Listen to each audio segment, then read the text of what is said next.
The clatter of silverware and the low hum of conversations filled the cozy corner of the Harbor Grill, a small restaurant tucked away on a busy street.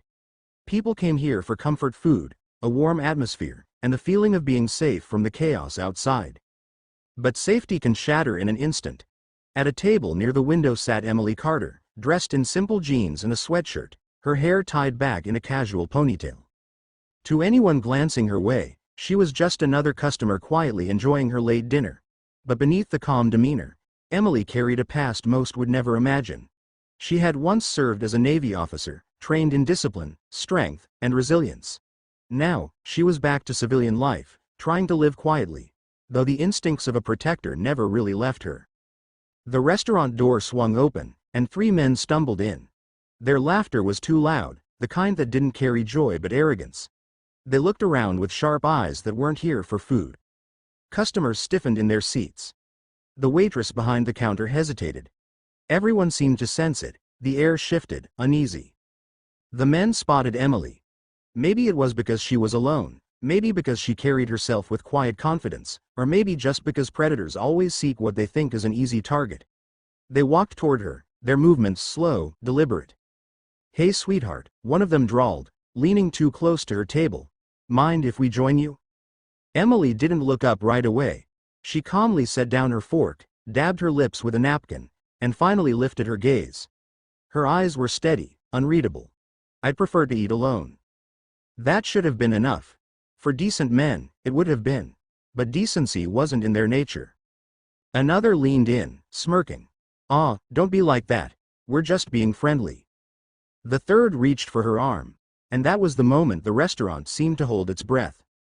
Time slowed. Customers froze, watching, unsure whether to intervene or stay silent. The waitress's hand trembled on the phone, torn between calling for help or waiting to see what happened next. But Emily Carter wasn't waiting. The man's hand had barely brushed her sleeve before she moved. In one fluid motion, Emily twisted his wrist, forcing him downward with a sharp cry of pain. Her chair scraped back as she stood, her other hand snapping up to block the second man who lunged forward. He doubled over from the force of her palm striking his chest. It happened so fast, the third man blinked in confusion, realizing in shock that the quiet woman eating dinner was no ordinary civilian. The first man, still bent over, tried to swing his other arm at her. Emily sidestepped, hooked her leg behind his, and sent him crashing to the ground. Glasses rattled on nearby tables. Gasps echoed around the restaurant. The second tried again, angrier this time. He reached for her shoulder, but Emily spun, grabbed his arm, and used his own momentum to flip him onto the empty table beside hers. Plates shattered, food scattered across the floor. The third man finally snapped out of his stupor and lunged, both hands outstretched. Emily met him head-on, her elbow slamming into his sternum with enough force to knock the wind out of him. He staggered back, clutching his chest, his bravado crumbling. 15 seconds. That's all it took.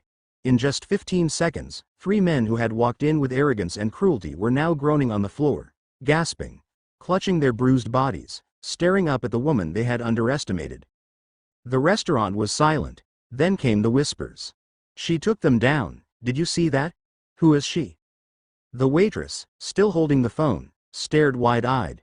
"Ma'am, are you some kind of cop?" Emily's chest rose and fell with steady breaths. She glanced around, her voice calm but firm. "Former Navy." The words rippled through the room like a revelation. People straightened, some clapping softly, others nodding in admiration.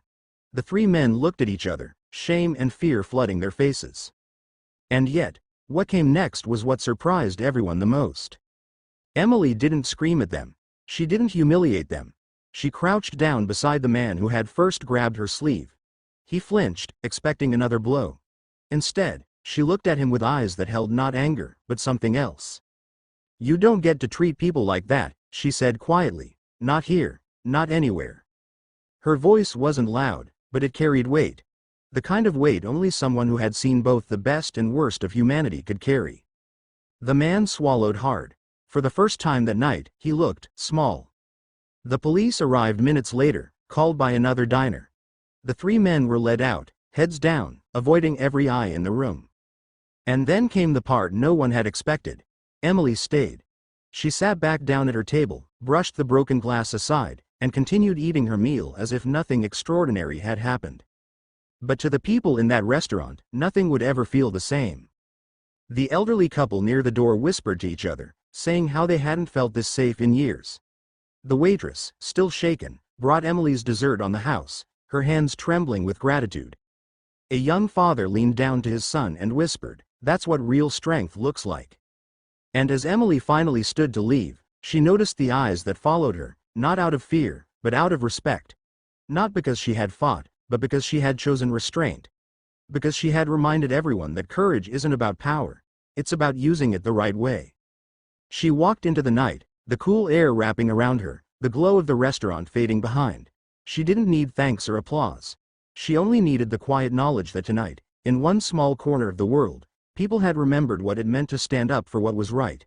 And though Emily never looked back, those who had witnessed it would never forget the woman who, in just 15 seconds, had turned fear into awe, and violence into a lesson none of them would ever forget.